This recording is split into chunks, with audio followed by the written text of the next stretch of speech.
खड़ा होना सुरक्षित नहीं है। देखो, अगर तुम मुझे अपना भाई मानती हो तो मुझ पर भरोसा करो। तुम्हारी जिद से ज्यादा तुम्हारी सेफ्टी, सुरक्षा मेरे लिए जरूरी है। आरना, पर घर वाले? शिवा, उसकी फिक्र मत करो। चलो, मैं तुम्हें खुद गौरव के घर छोड़ देता हूँ ताकि तुम सुरक्षित पहुंच सको। बड़े भाई का काम सिर्फ रोकना नहीं, सही सलामत पहुंचाना भी होता है। सूनी सड़क, अंधेरी रात, टैक्सी का न कोई ठिकाना। आरना खड़ी अकेली वहां, मुश्किल था मंजिल तक जाना। तभी आया वो रक्षक बनकर, जैसे दुआ कोई आई हो। शिवा ने निभाया रिश्ता ऐसा जैसे सगा कोई भाई हो। बोला, भरोसा रख मुझ पर, सुरक्षा तेरी मेरी जिम्मेदारी है। इधर जगधात्री बहुत परेशान और गुस्से में दिख रही है।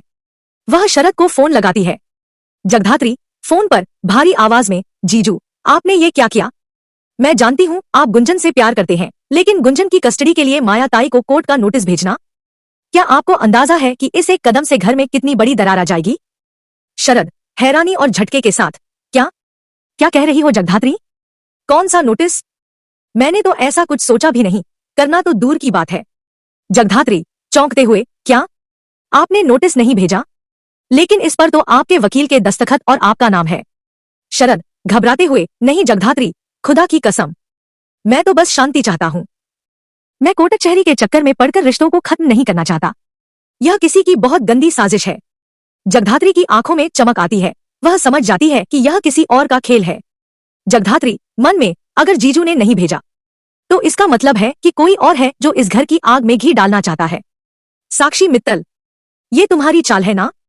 तुमने शरद जीजू के नाम का इस्तेमाल करके माया ताई को भड़काया है।